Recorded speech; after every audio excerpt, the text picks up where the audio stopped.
paysagiste et qui va elle-même nous présenter. C'est une vidéo, hein, c'est ça.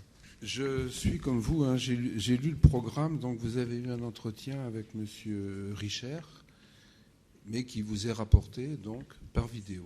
Voilà. Bonjour. Oui, voilà, c'est Alain Richer qui devait intervenir et qui a eu un empêchement professionnel.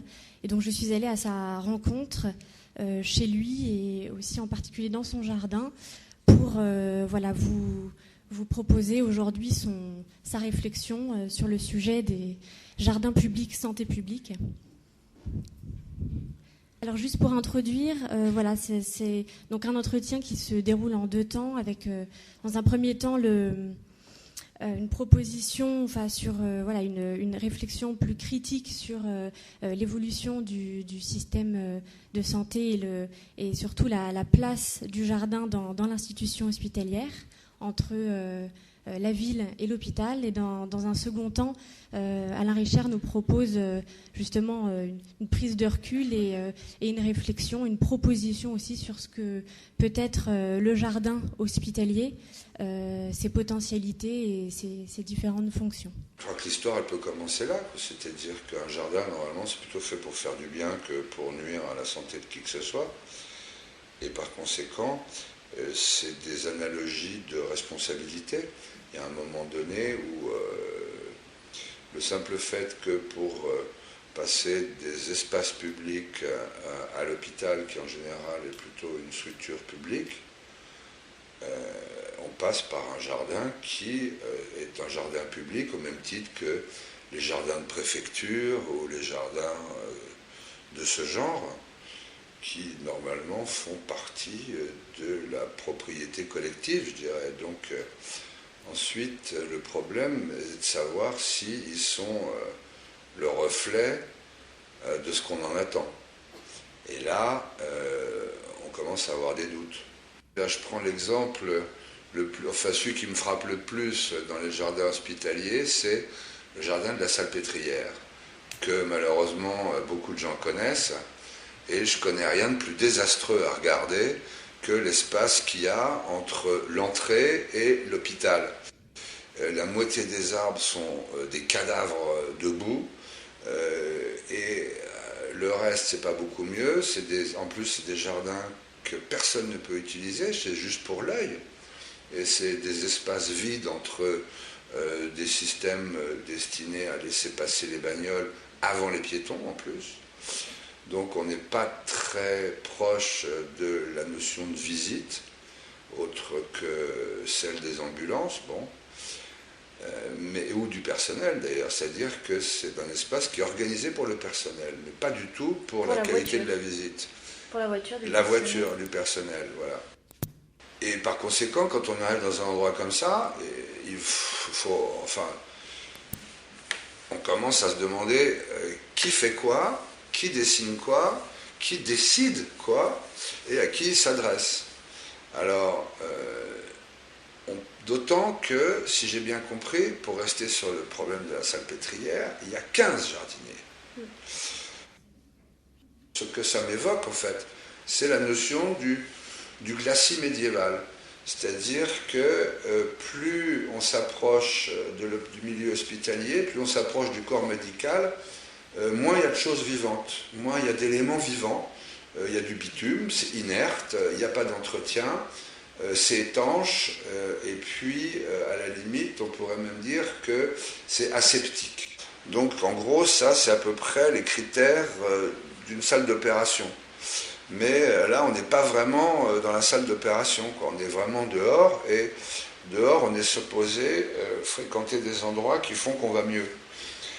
Et puis c'est à une échelle telle que c'est vraiment un quartier dans une ville. C'est une ville dans une ville, en fait, à tel point que c'est traversant.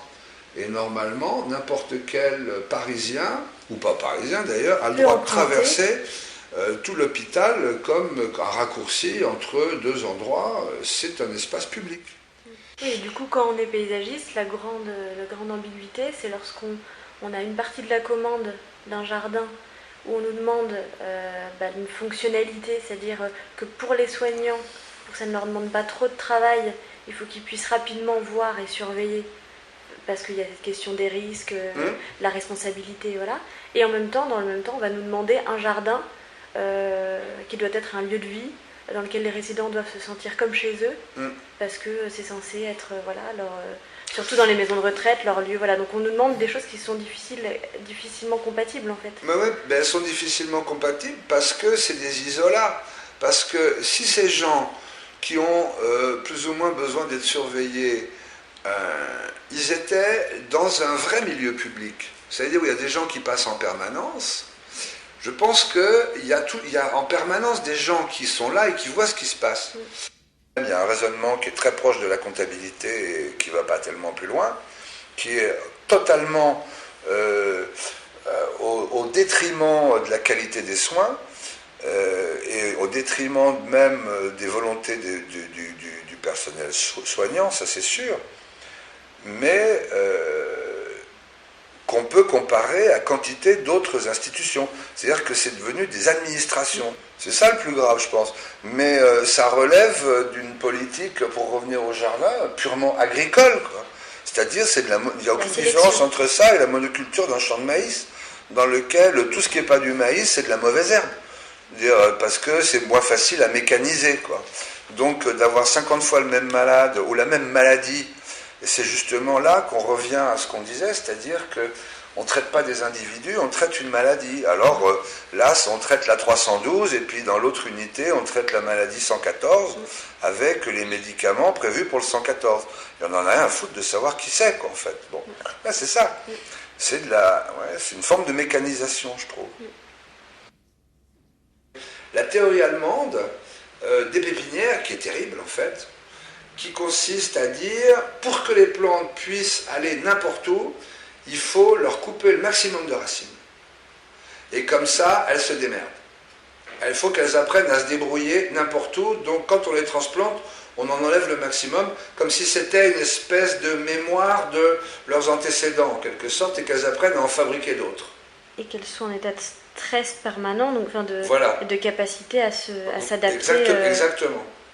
Exactement. Et ça, je dirais, c'est pratiquement une théorie pré-nazie. C'est-à-dire, sous prétexte de résistance à toute épreuve et d'hygiénisme, on est déjà dans un truc où il faut arriver à être fulgurant n'importe où, n'importe comment, quoi. C'est vraiment la plante comme Waffen-SS, presque. Tu vois, il y a ça, quoi. Et en empêchant à tout moment la capacité d'ancrage. Voilà, exactement.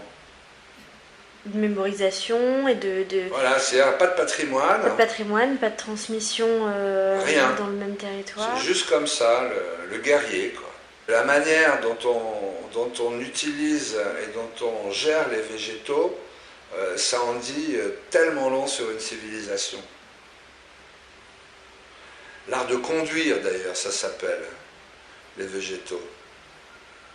La conduite des plantes, c'est pas rien, ça. La conduite des plantes, c'est un des reflets. Moi, c'est mon métier, hein, donc c'est comme ça que c'est là-dedans que je me plonge. Mais on voit bien que c'est un reflet vraiment parfait de l'histoire des mentalités. Et qu'une pépinière, une pouponnière, tout ça, c'est du même acabit, quoi. C'est-à-dire, on gère un peu les malades comme les végétaux ou comme les animaux, quoi. C'est-à-dire, c'est des modes de prise en charge qui, dans certaines cultures, sont fondés sur l'intimité, et puis après, dans d'autres, c'est exactement le contraire, c'est-à-dire que le passage à l'industrialisation commerciale des soins, c'est à peu près le même que le passage à l'industrialisation de la production avicole ou je sais pas quoi. L'individu en lui-même est complètement oblitéré par rapport à sa maladie.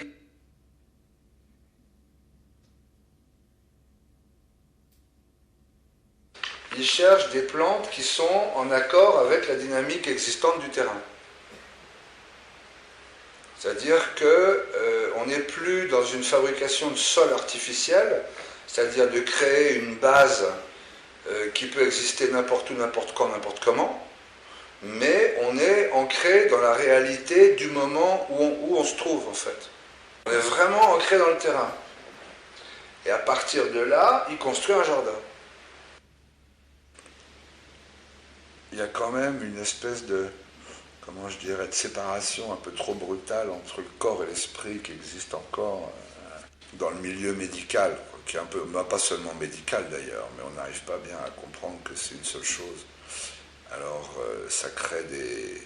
On s'imagine qu'en assommant le cerveau, on va avoir un corps tranquille, quoi. Alors que c'est pas du tout ça. En général, en assommant le cerveau, on déglingue le corps.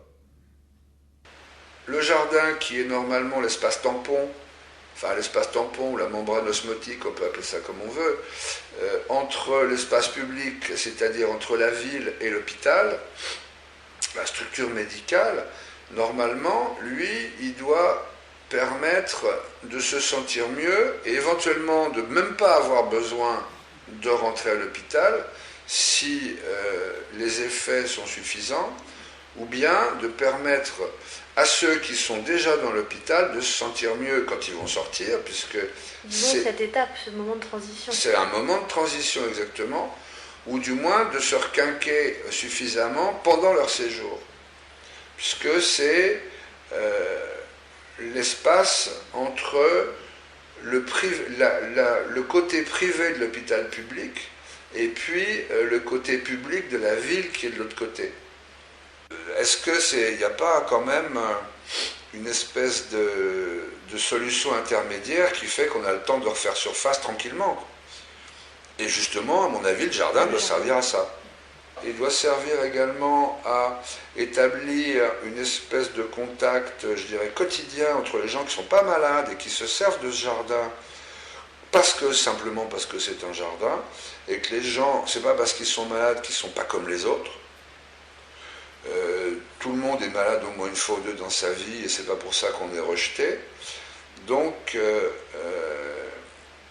normalement, une des fonctions du jardin hospitalier, c'est justement de permettre de maintenir une liaison entre la vie quotidienne et la vie hospitalière, c'est-à-dire par des rencontres qu'on pourrait peut-être ne jamais faire autrement d'ailleurs. À savoir qu'en général, on va dans un hôpital qui n'est pas exactement la porte à côté de chez soi, on rencontre le personnel, on ne le connaissait pas, on le découvre, et les gens qui fréquentent le jardin, on va les rencontrer aussi.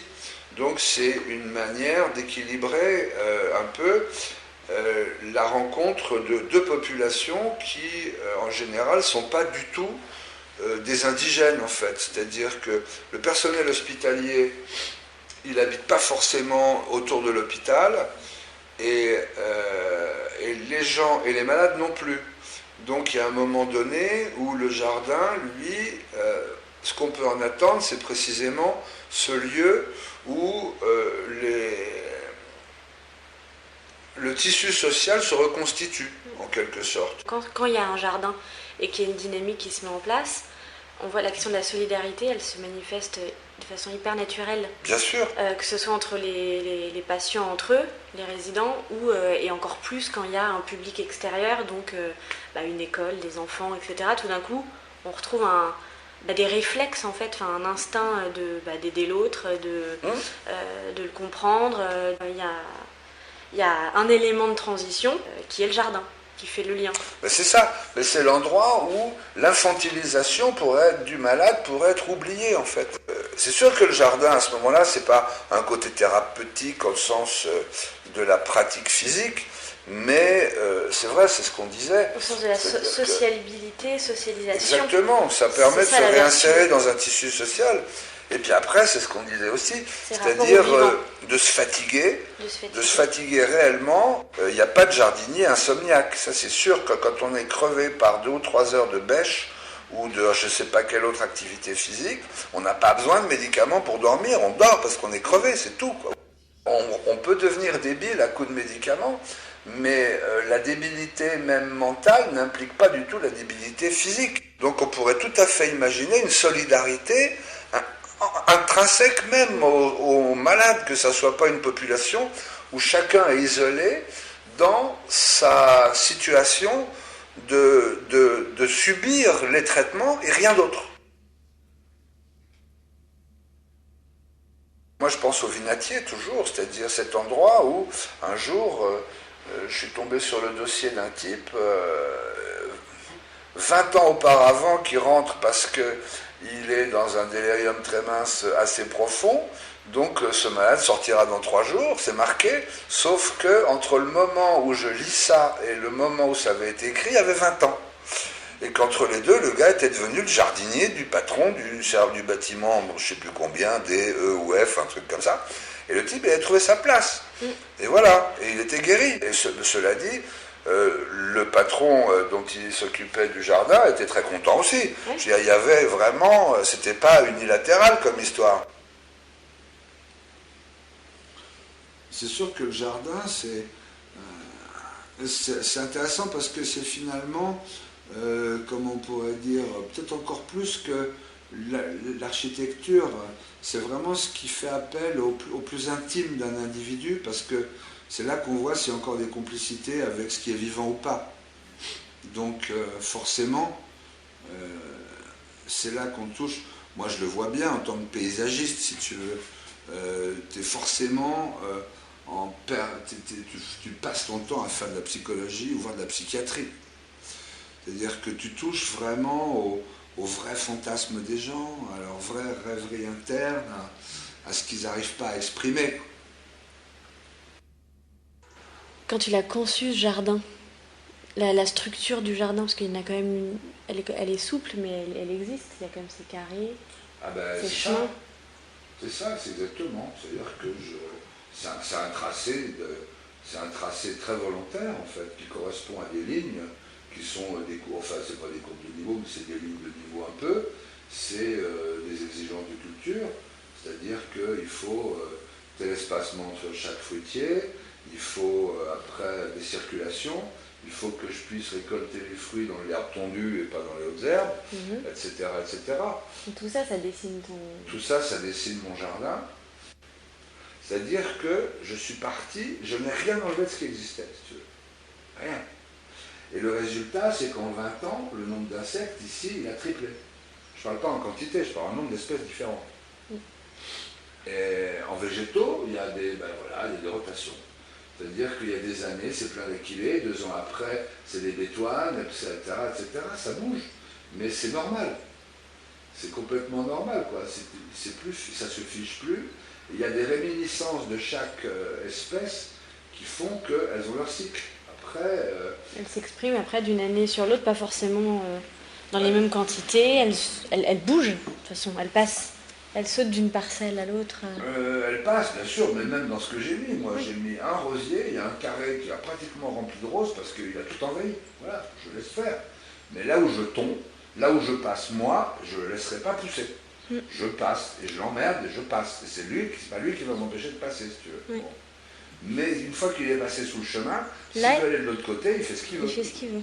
Dans les proportions dans les proportions que moi j'ai indiquées. C'est-à-dire, voilà, ça c'est ton terrain de jeu, et ben, tu joues dedans, et voilà. Et après, je fais l'arbitre, évidemment. Quand je vois que vraiment il y a une plante qui exagère, il y a 2 solutions. Il y en a une qui consiste à en enlever une partie, et une autre solution qui est beaucoup plus marrante, qui consiste à mettre une autre plante. Et du coup, elles se démerdent entre elles. Et là, ça c'est en train de s'équilibrer. Bon, voilà. Elles se répartissent entre elles.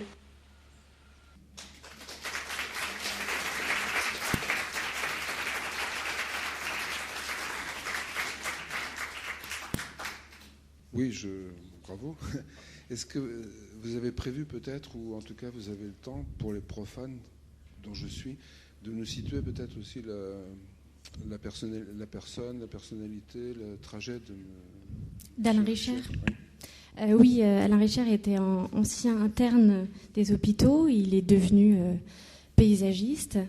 Et il ne s'est pas spécialisé dans les jardins hospitaliers, mais il en a réalisé néanmoins un d'important à Marseille pour un centre pour aveugles, handicapés aveugles. Et voilà, après, c'est surtout son point de vue, je crois, général, au-delà du jardin aussi, sur l'évolution aussi d'un système et Et son point de vue, il a été, pour peut-être présenter le lien que nous avons, il a été mon tuteur de diplôme sur la question justement de l'hospitalité du jardin entre l'institution et la ville. Et du coup, c'est aussi comme un prolongement, aussi un retour d'aller à sa rencontre pour vous faire partager son expérience et son regard. Je m'appelle Anne Rib. Je partage tout à fait toutes les critiques d'Alain Richer. Je suis tout à fait d'accord. Moi, ça fait 17 ans que je vais à la Salpêtrière en pédopsychiatrie, où j'essaie de faire un petit jardin qui est de 50 mètres carrés et où on jardine, et où demain je pourrais vous raconter un peu si vous voulez venir. Voilà. Et je me dis que effectivement, c'est un petit grain de sable, de faire ça, mais je crois qu'on est tous des grains de sable et qu'on va y arriver comme ça, je crois. Oui, voilà. Tout à fait. C'est vrai que votre jardin, il est justement au cœur de l'hôpital, mais entouré de ces bâtiments, etc. Et c'est vrai que c'est un lieu où, en tout cas, la dynamique a été mise en place, et voilà, où le vivant, pour le coup, s'exprime. Voilà, c'est absolument possible, effectivement, de faire revivre tous ces lieux. Moi, j'avais eu j'avais fait un premier rapport sur, effectivement, remettre de la nature dans les hôpitaux. Ça s'appelait l'hôpital vert. Ça devient jardin de soins. Et j'essaie, si vous voulez, de